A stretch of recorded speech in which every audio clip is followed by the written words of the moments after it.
उप मुख्यमंत्री श्री तारकिशोर प्रसाद जी, माननीय मंत्री पथ निर्माण विभाग श्री नितिन नवीन जी, माननीय विधायक श्री रवि कुमार सिन्हा जी, माननीय विधान पार्षद श्री नीरज कुमार जी, पटना नगर निगम की महापौर श्रीमती सीता साहू जी, इस कार्यक्रम में उपस्थित सभी जनप्रतिनिधिगण, सम्मानित नेतागण, यहाँ इस कार्यक्रम में उपस्थित मुख्यमंत्री के प्रधान सचिव श्री दीपक कुमार जी, पथ निर्माण विभाग के अपर मुख्य सचिव Shri Amritlal Meena ji, Bihar state road development corporation limited के प्रबंध निदेशक श्री पंकज कुमार जी, बिहार राज्य पुल निर्माण निगम लिमिटेड के अध्यक्ष श्री पंकज कुमार पॉल जी, सूचना एवं जनसंपर्क विभाग के सचिव श्री अनुपम कुमार जी, मुख्यमंत्री के ओएसडी श्री गोपाल सिंह जी, बिहार राज्य पुल निर्माण निगम लिमिटेड के प्रबंध निदेशक श्री संजय कुमार सिंह जी, पथ निर्माण विभाग के अभियंता प्रमुख श्री हनुमान प्रसाद चौधरी जी, इस कार्यक्रम में उपस्थित पथ निर्माण विभाग के सभी अधिकारीगण, अभियंतागण, इस काम से जुड़े हुए सभी कर्मीगण, विशिष्ट अतिथिगण, प्रिंट एवं इलेक्ट्रॉनिक मीडिया से जुड़े पत्रकार मित्रों, छायाकार बंधुओं और इस कार्यक्रम में उपस्थित बहनों एवं भाइयों, इस कार्यक्रम में मैं सबसे पहले आप सब लोगों का अभिनंदन करता हूं और पथ निर्माण विभाग के माननीय मंत्री नितिन नवीन जी को विशेष तौर पर मैं बधाई देता हूं कि आज ये जो डबल डेकर फ्लाईओवर के निर्माण का शिलान्यास, पूछिए तो सिर्फ शिलान्यास ही नहीं है बल्कि कार्यारंभ हो जाएगा। अब सब चीज की तैयारी है।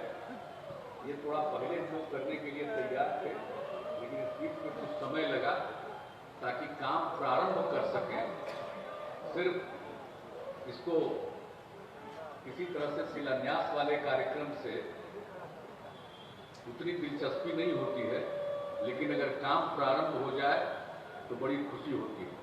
तो मैं इसके लिए विशेष तौर पर बधाई देता हूं पथ निर्माण विभाग को, उनके माननीय मंत्री को नितिन नवीन जी को, कि अब ये काम शुरू होने वाला है। हमारे सभी साथियों ने, पदाधिकारी ने, माननीय मंत्री ने, मुख्यमंत्री ने जो जरूरी चीजें हैं उसकी आप सब लोगों को जानकारी दी। अभी जरा सोच लीजिए क्या हाल। भाई हम लोग तो यही ना पढ़े हैं, पटना विश्वविद्यालय में भी ना, साइंस कॉलेज में पढ़े, उसके बाद इंजीनियरिंग कॉलेज में पढ़े, और बाद में जब अटल जी की सरकार में हम मंत्री थे तो हमारे अनुरोध पर ये जो आप सबको मालूम है कि जो पूरा का पूरा ये बन गया साइंस कॉलेज, तो ये सब चीज जो साइंस कॉलेज को जो परिणत कर दिया गया, अब किस प्रकार से हो गया। अब वो तो साइंस कॉलेज, इंजीनियरिंग कॉलेज का, अब पहले उतनी भीड़ नहीं रहती थी, हम लोग तो चलते रहते बराबर, न उतनी आबादी थी न उतनी भीड़ थी। लेकिन अब धीरे धीरे किस तरह से आप समझ रहे हैं, और खास करके जब बिहार के लोगों ने हम लोगों को काम करने का मौका दिया है 2005 से, उसके बाद से कितनी सुविधाएं दी गई हैं और उन सुविधाओं के चलते आवागमन कितना हुआ, व्यापार कितना बढ़ा, लोगों ने अपने भवनों का कितना निर्माण कराया। इन सब चीजों को लेकर के जो आवागमन है, आने जाने में जो भीड़ बढ़ती चली जा रही, अब लोगों को काफी दिक्कत होती है। तो इसी को देखते हुए, और आप जानते हैं कि हम लोग तो पीएमसीएच को एक अंतर्राष्ट्रीय स्थल में लाने का विचार कर रहे थे बहुत दिनों से, और इसके लिए बात करते रहे, विचार करते रहे, लोगों से परामर्श करते रहे, लोगों का सुझाव दीजिए।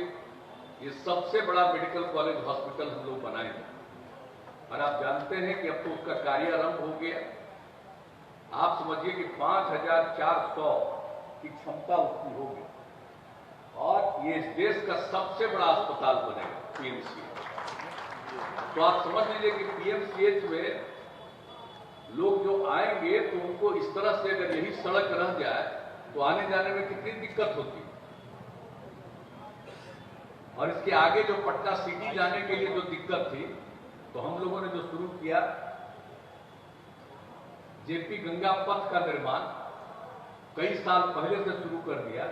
अब उसका और विस्तार हो रहा है और उसके लिए और ज्यादा कैबिनेट ने पैसे की स्वीकृति दे दी है। जल्दी से जल्दी वो बन जाएगा। जो जाने में दिक्कत होती थी वो उसी तरह से फ्लाईओवर पर किस प्रकार से लोग आ पाएंगे। और जब यहाँ के अस्पताल के बारे में हम लोगों ने निर्णय लिया और यहाँ जो भीड़ रहती थी तो उसी समय ये हुआ कि भाई हम लोगों को यहाँ भी इसी तरह से फ्लाईओवर का निर्माण करना चाहिए, क्योंकि नीचे तो चौड़ीकरण कर नहीं सकते, तो फ्लाईओवर कर सकते हैं।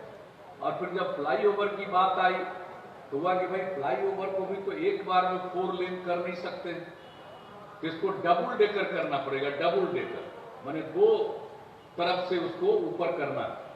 इसको तो अभी इन लोगों ने दिखलाया है, आप सब लोगों ने देखा है कि डबल डेकर फ्लाईओवर होगा, यानी यहां से वहां जाना, जो साइंस कॉलेज है उसके आगे तक, और उधर से इधर आना।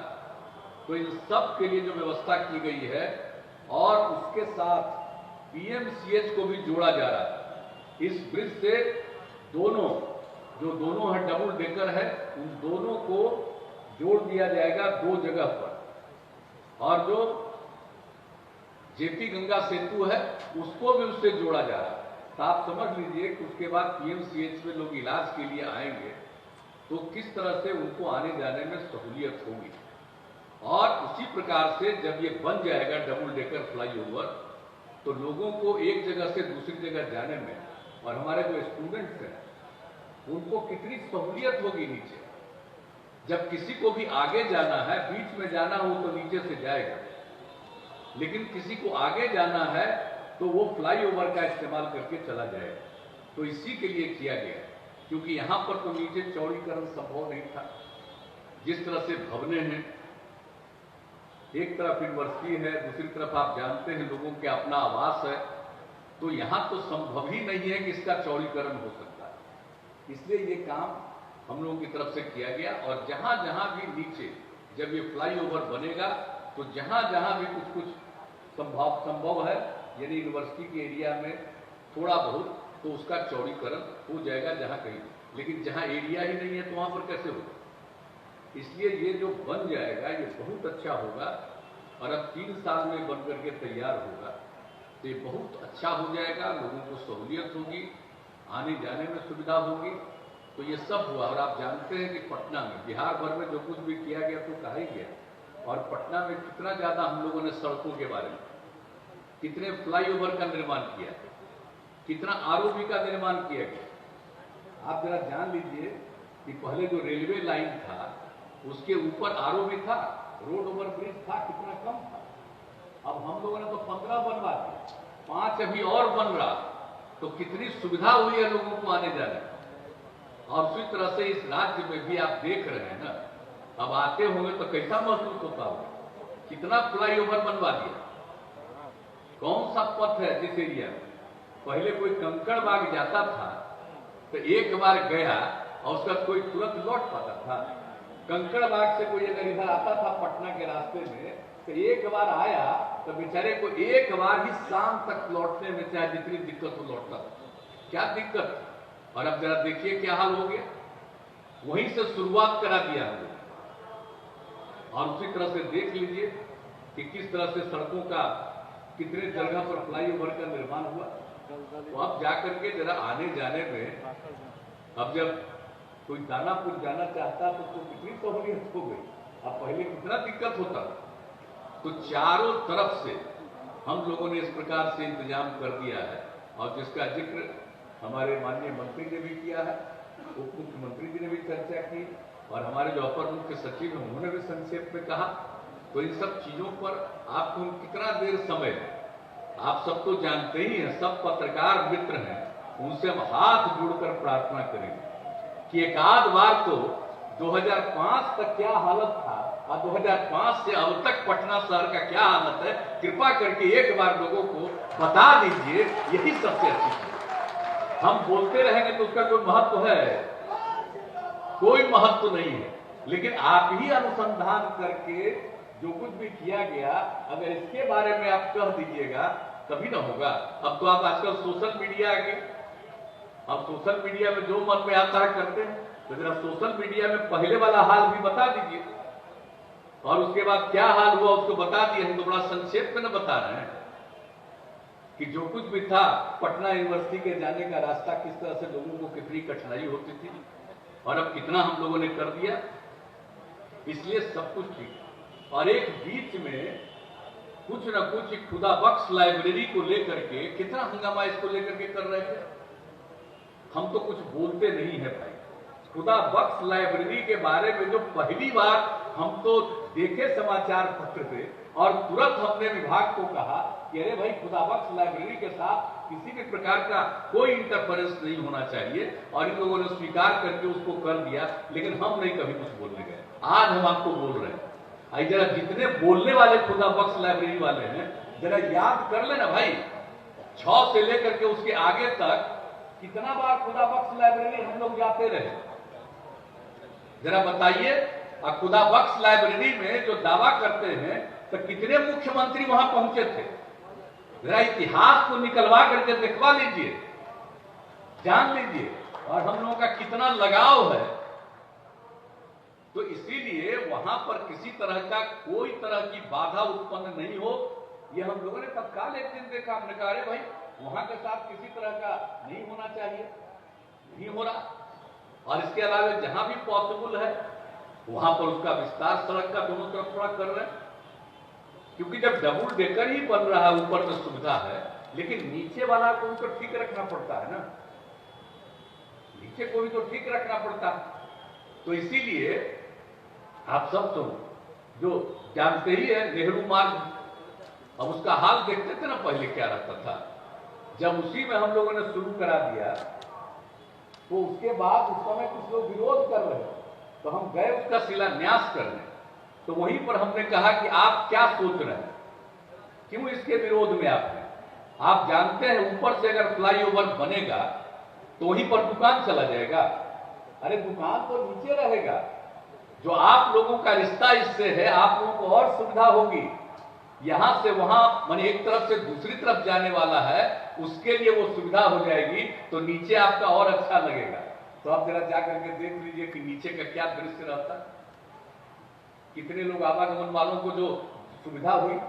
तो इसी तरह से आप सब जगह देख लीजिए। इसलिए हम आपसे विनम्र आग्रह करते हैं कि जरा पटना का पुराना हाल और आजकल तो जो हम बता रहे हैं बार बार सोशल मीडिया में, जो मन में आता है कुछ लिख देता है, चलते रहता है। अरे भाई, जिसको मन में करेगा वो तो लिखवे करेगा। लेकिन आप सब लोगों से विनम्र आग्रह है कि कम से कम पहले वाला और आज वाला, इसको अगर आप लोग लिख दीजिएगा तो सबको मालूम तो होना जाएगा। जब कोई काम कर दिया जाता है तो कितना दिन तक लोगों को याद रहता है? आप बताइए, भारत सरकार की कृपा से जो 4 लेन बना, अभी पटना से बख्तियारपुर तक जाने में कितनी सुविधा हो गई। लेकिन 15 से शुरू हुआ, अब उसका तो अभी कितना कोई याद रहता है कि फ्लाईओवर ये कैसे बना, केंद्र सरकार ने उसको बनाया है, उसके आगे और बन रहा है। तो एक एक चीज काम हो रहा है, राज्य सरकार कर रही है और केंद्र सरकार कर रही है। सबके सहयोग से जितना काम हो रहा है, जो हमारे माननीय मंत्री ने आपको बता दिया कि हम लोगों का लक्ष्य क्या है। बिहार के दूर दराज इलाके से चलकर राजधानी पटना आने में 5 घंटे से ज्यादा समय नहीं लगना चाहिए। इसी को ध्यान में रख करके एक एक काम पूरे देश में हम लोग सड़क के लिए और पुल के लिए काम कर रहे हैं। और सिर्फ निर्माण का नहीं, उसके रख रखाव का, उसका मेंटेनेंस का काम, ये काम सब काम विभाग, आप चाहे जितना भी हो, सड़क हो, पुल हो, पुलिया हो, ये सब का देखभाल, और जितने भी सरकारी भवन है सरकार के द्वारा बनाया जाता है, ये सब का मेंटेनेंस, रख रखाव हमने सुझाव दिया है कि ये विभाग ही पूरी तैयारी करे। और विभाग के माध्यम से और भी उसमें जितने लोगों की जरूरत है, एम्प्लॉइज की जरूरत है, उनको बहाल करिए। लेकिन देखभाल करना उनके तरफ से, ऐसा नहीं हो कि 5 साल के लिए कोई चीज कर दिया, उसका फिर टेंडर कर रहे हैं, आप फिर आकर के उसका होगा। अरे भाई, प्रतिदिन देखना। हम लोग बच्चे में देखे हैं, बच्चे थे तब देखे हैं सड़क पर किस तरह से साफ करने के लिए लोग ढूंढता रहता था। बचपन में देखा, हमारा तो बख्तियारपुर में जन्म हुआ है जी, तो जहां पर मेरा घर है मेरे पिताजी का, ठीक उसी के बगल में रोड है। तो हम लोग तो जाते थे स्कूल पढ़ने और देखते थे रोड पर कभी कभी, ज्यादा चौड़ा रोड ज्यादा नहीं था, लेकिन मुख्य सड़क था। पटना से रांची जाने के लिए रास्ता वही था, वहीं से जाकर के बख्तियारपुर से फिर दक्षिण की तरफ मुड़ता था और जाता था लोग। पटना से बिहार का ही अंग था। और हम देखते थे साहब बचपन में किस तरह से साफ सफाई विभाग के द्वारा किया जाता था। तो हम जो बचपन में देखे, स्कूल में पढ़ते थे, तो उसी को देख करके हमने कहा कि भाई जरा एक बार फिर सोचिए, एक बार फिर सोचिए।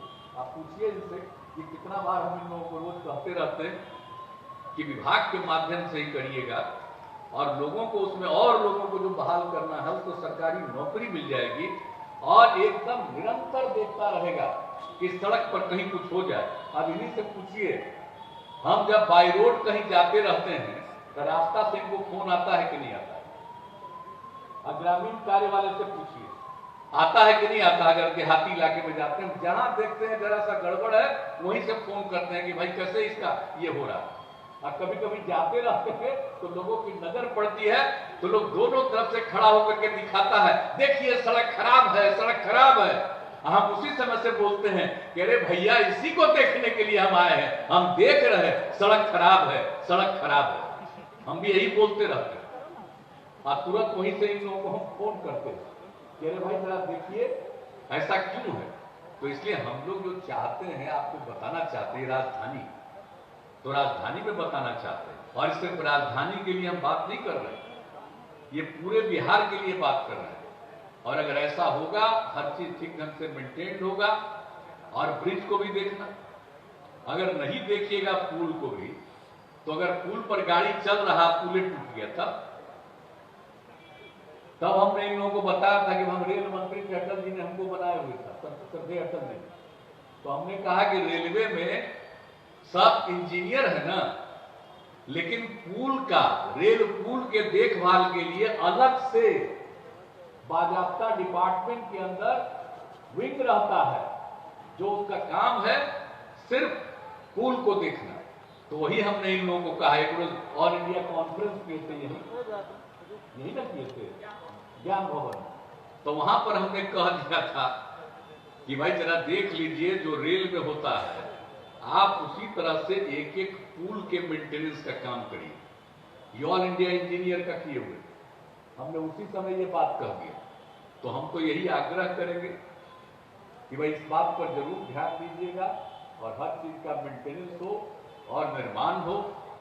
और मुझे तो देख लीजिए साहब कितना, अब किस तरह से जहां हम लोगों को रहने का आवास है सरकारी, वहां से गांधी मैदान आते थे। हालांकि हम तो बोलते रहते कि हम पुराना रास्ता से चले, लेकिन कभी कभी ये सब जो ले करके चला था, तो कैसे कितना बन गया फ्लाईओवर, आते आते कोई टाइम लगता है, कितना कम समय में तुरंत पहुंचते। तो कहने का मतलब है कि जितना सब कुछ किया जा रहा है, ये सब ध्यान देने की बात है, सबके रख रखाव की जरूरत है। ये हमारा यही दृष्टिकोण है, और इसी को पूरी सरकार मान रही है।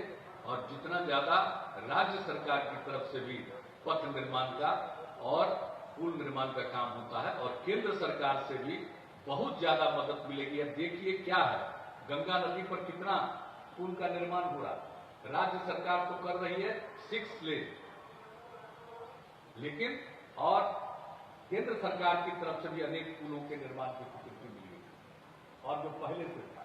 तो हर तरह से, और सिर्फ गंगा नदी की बात हम नहीं, ये नहीं, ये विभिन्न जितनी नदियां हैं सब पर ये हो रहा है। तो इसलिए अब एक एक चीज जो विकास का काम चल रहा है लोगों की सुविधा के लिए, तो इसी को ध्यान में रखते हुए आज जो काम किया है, इससे इस पूरे इलाके से तो हम लोगों का छात्र जीवन का संबंध है, और जीवन भर ये संबंध हमारा खत्म, जब तक जीवित है तब तक यही नहीं याद रहेगा जी हमको सब दिन, यही नहीं यूनिवर्सिटी का याद रहेगा। हम पढ़ते थे इंजीनियरिंग कॉलेज में, साइंस कॉलेज के बाद 1 साल के बाद चले गए, लेकिन दोस्ती तो हमारी साइंस कॉलेज से सब में थी। कोई मेडिकल में पढ़ता था, फिर लोग पटना कॉलेज वाले, हर तरह के लोगों से कितना संबंध था। फिर जब हम लोगों का आंदोलन शुरू हुआ 74 में, और फिर जो जेपी मूवमेंट चला, तो सभी जगह से ना संबंध, एक एक चीज को हम कैसे भूल सकते हैं। इसलिए हर तरह से सब चीज ठीक ठाक हो जाए और सब लोगों को सहूलियत हो, पढ़ने की व्यवस्था अच्छी हो, आने जाने की व्यवस्था अच्छी हो, और सब लोगों के रोजगार का इंतजाम हो, इसी को देख करके हम लोग सारा काम कर रहे हैं, ताकि विकास हो और बिहार विकसित राज्य बने और देश के विकास में अपना योगदान दे। यही हम लोगों का नजरिया है, यही दृष्टिकोण है, और उसी को ध्यान में रख करके विभिन्न विभागों के जरिए सारे महत्वपूर्ण कार्य किए जाते हैं। तो आज जो ये काम हुआ है, जो आज जो डबल डेकर जो आज का किया गया है, फ्लाईओवर के का शिलान्यास नहीं, कार्यारंभ भी मान लीजिए, तो ये काम किया गया, इसके लिए मुझे बहुत खुशी है और आप सब लोग शामिल हुए, आप सबको धन्यवाद है। और इस तरह से सार्वजनिक रूप से सभा, आप समझ लीजिए, जब हम लोग 25 तारीख के बाद थोड़ा और खुलाए हैं, तो आज यहां पर ये हो रही है, लेकिन फिर भी अभी खतरा, आप देख रहे हैं ना देश के विभिन्न राज्यों में कितने लोग पीड़ित हो रहे हैं। हमारे यहां तो बहुत कम है। अब कल तक तो शायद लगता है कि 89 लोग बचे थे, 73, कल 73 बचा, लेकिन कोई ठिकाना है। सचेत रहना। देखिए पटना में सब लोग लगाते थे मास्क, हम कई बार इधर रोड घूमने जाते थे, काहे देखने के लिए। अगर कोई मास्क नहीं पहनता था तो हम उसको ऐसे ही इशारा करते रहते थे गाड़ियों से, लेकिन मास्क को जरूर पहनिए। अभी मत समझिए कि सब चीज ठीक हो गया है। कब कौन सा दौर तीसरे नंबर का आ जाएगा, इसके बारे में सचेत रहना, सतर्क रहना, बाकी सारा काम करना। इसलिए इस बात का ध्यान रखिएगा। और आज आए हैं तो आज हम देख रहे हैं सब मास्क लगाए हुए हैं, ये बड़ी खुशी की बात है। लेकिन इसी तरह से जो जिस मोहल्ले के हैं, जिस गांव के हैं, सब लोगों को जरूर सिखाइए और सब लोगों को प्रेरित करिए कि मास्क का उपयोग करें, एक दूरी का पालन करें, हाथ वगैरह को हमेशा साफ रखें, इस बात का ध्यान रखिएगा। और अकारण बिना कोई काम के बिला वजह इधर से उधर घूमने की जरूरत नहीं, आवश्यकता अनुसार ही घूमना चाहिए। अभी कुछ दिन और हम लोगों को देखना, और जब इससे मुक्ति मिल जाएगी तो फिर, और ये होने से कितना नुकसान हुआ है पूरे देश को, दुनिया के हर मुल्कों को कितना नुकसान हुआ। इसलिए सबको चाहता है कि जल्दी से जल्दी ठीक हो जाए, लेकिन अलर्ट रहे, इस बात का जरूर ध्यान रखिएगा। तो आज बहुत दिनों के बाद चुनावी सभा को छोड़ करके एक सार्वजनिक रूप से एक कार्यक्रम में आने का मौका मिला है, इसके लिए भी विशेष तौर पर पथ निर्माण विभाग को हम बधाई देते हैं। और इन शब्दों के साथ आपके आगमन के लिए